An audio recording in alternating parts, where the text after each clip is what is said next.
You only have 60 seconds left before the Earth is nuked. How are you spending the last minute of your life? Start planking to stop time. Trying to figure out what to do for the last minute of my life.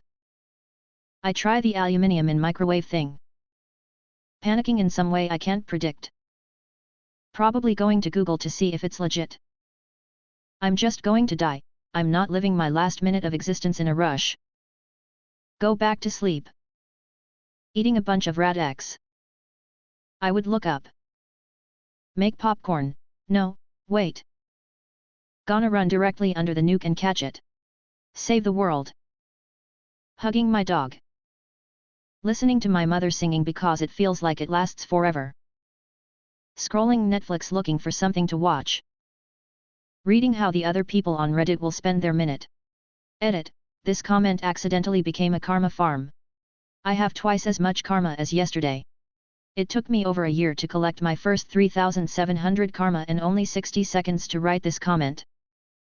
What is the most important lesson learned from COVID-19?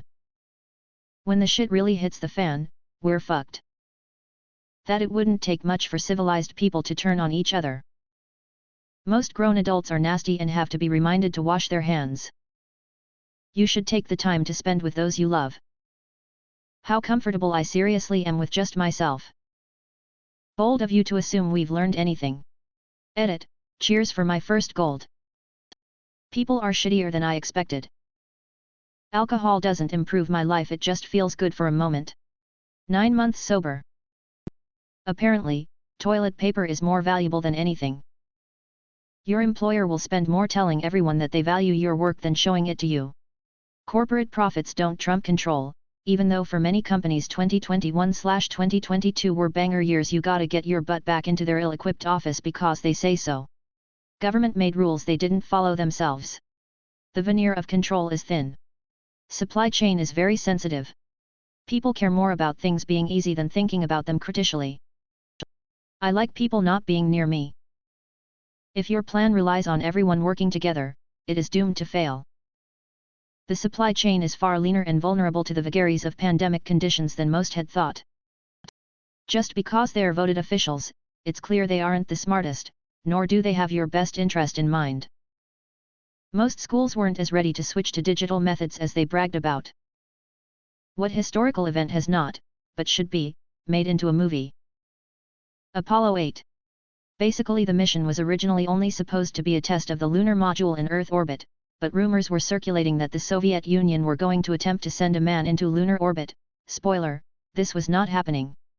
As a result, Apollo 8 was switched to being the first mission to the moon, not to land but to orbit. And this decision was made only 6 months before the scheduled launch date, so it was a race to get everything ready before the flight. It's a historic mission that is almost never talked about, compared with Apollo 11, which is much more well known. FedEx Flight 705. TLDR, man tries to hijack plane to get insurance money to send kids to college, crew fight back, jet basically turns into weapon for them. The backstory of the hijacker was a tragedy, very unfortunate, never fell into his favor. Auburn Calloway was a Stanford graduate who loved his family, but couldn't afford to send his kids to college. He used his experience as a Navy pilot, and the location of Memphis to grab a job at FedEx. He was frustrated at the fact his life amounted to only flying airplanes, when he could have so much more potential. Calloway then devised a plan to die in a plane crash, so that he could send his insurance money to his ex-wife, so that his kids can go to college. He was going to be the flight engineer for the same flight, but the day before he falsified flight hours by a single minute, so he was on the verge of unemployment. On April 7, 1994, he packed a spear gun and hammers to disguise the hijacking as an accident. His plan was to turn off the flight recorder, and then incapacitate the crew with blunt force trauma, since investigators would rule out that they died from the force of hitting the ground. He would use the spear gun as a last resort. He would put the weapons in a guitar case, to not arouse suspicion.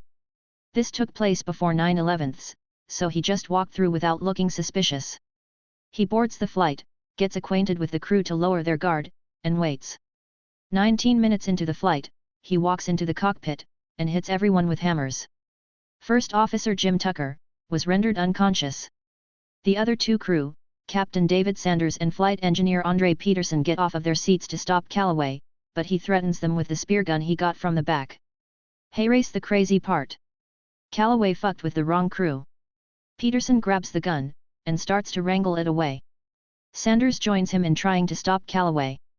Tucker, still dizzy and disoriented, realizes the situation, and goes back to what he learned.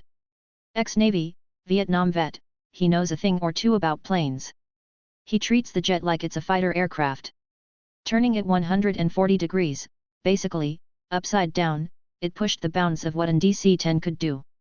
There's a fight in the cargo hold between two injured crew members and a man who had nothing to lose, and a half-conscious pilot who is treating the jet like a fighter, flipping the plane upside down so that his crew could overtake the hijacker. They take a U-turn back to Memphis, emergency landing, about a mile above the ground.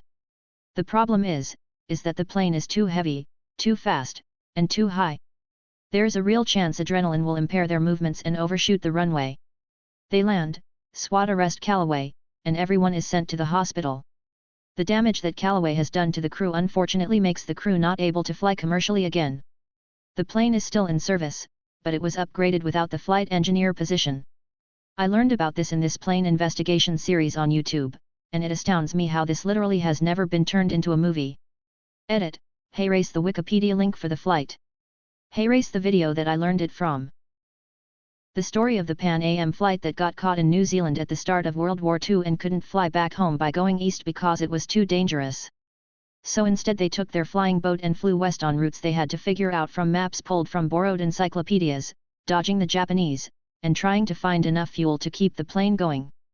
The whole thing took months, culminating in taking off from a river in the Congo and having to skim along through a canyon to build up speed since they were too heavy in order to even have a chance of crossing the Atlantic. The whole thing is tailor-made for TV or a film. There's a fantastic book written about the whole story called The Long Way Home and was written with the captain of the flight. The Cold Case of Who Murdered Ken Rex McElroy. It is prime material for a dark comedy. This dude was such an unrelenting piece of shit, buried beneath the prison-type scumbags, and terrorized a small rural town his whole life. He'd get away with it every time because he'd intimidate the fuck out of anyone who sought to press charges against him. Implicated in rape, arson, assault, etc. So yeah, no tears shed for that psychopath. Anyway, there was a town meeting to discuss what to do with him because everyone was sick of his shit. The sheriff told them to just avoid him and set up a neighborhood watch to keep track of him. Right then they found out he was drinking at a bar. Sheriff told them to leave him alone and go home, but he had other shit to do, so he left the county. So what do these people do? They go to set up that neighborhood watch. This man die. Over 60 people travel to the bar Ken is at, where they crowded him as he drinks and slings insults. He goes to his truck where his underage wife is sitting in the passenger seat, talks some more shit and reportedly was going to grab a gun. So over 60 people must subscribe to the theory that a bad guy assumes room temperature only when well ventilated because he then got lit up. Unknown the number of shooters, but there were 2 separate calibers identified from the rounds found in his body, and both were popular hunting rounds. To this day his murder is unsolved because all 60 plus won't say shit. The FBI showed up to help investigate and still everyone kept tight-lipped. One person told them they boy needed a killin'. So yeah, prime material. A biopic on Hannibal would be really good. The visuals of crossing the Alps with elephants would be stunning. I need a Coen Brothers movie of the 1904 Olympic Marathon. Every sentence just keeps getting more bonkers. The Niihau incident. During the attack on Pearl Harbor, a Japanese Zero was damaged by anti-aircraft fire and crash-landed on the remote Hawaiian island of Niihau. The Hawaiians, initially unaware of the attack on Pearl Harbor, treated the pilot with generosity and respect. After news of the attack came out, the pilot was placed under guard. With the help of some sympathetic locals, the pilot broke out and took 2 hostages, Ben Kanahele and his wife Ella. Later that night, Ben and Ella decided to fight their way out. Ben was shot 3 times, but still had enough strength to lift the pilot over his head and throw him into a brick wall. Ella, thinking her husband had been mortally wounded, killed the pilot by bashing his head in with a rock. Both Ben and Ella survived the incident, and Ben was awarded 2 medals for his actions. Ella, who actually killed the enemy combatant, received no formal recognition. Oops, this was made into a movie, Enemy Within 2019. The Guyanas incident. Dad stole a radiotherapy capsule from an abandoned hospital, didn't know what it was and opened it. Syndrome K. In 1943, a hospital in Rome located next to a Jewish ghetto, let Jews fleeing Nazi raids hide there. The professors in charge admitted Jews under the fake diagnosis of Syndrome K, described as a highly contagious and dangerous disease. This successfully kept the Nazis out of the quarantine wards and the Jews safe for the duration of the war. The Lioness of Brittany, medieval woman who led brutal attacks by land and sea against the French king in vengeance for the execution of her husband. It's been batted around a few times in Hollywood, but the history of how the ancient Hawaiian Islands were united under one man to form the Hawaiian Kingdom is epic. The time John Adams and Benjamin Franklin were in France trying to gather support for the revolution and all the shenanigans they got up to. Unless it's covered in the various movies about Lincoln, John Wilkes Booth's 12 Days on the Run are really damn interesting. Indiana, my opinion. Battle of Jutland could use a modern movie depiction.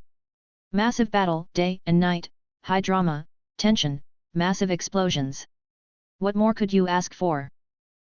Besides the Napoleonic era, I feel 19th century France has a lot of potential for historical movies, due to how much stuff happens during that time period. If I had to pick one event in particular, it'd be between the birth of the Second Republic to the Second Empire.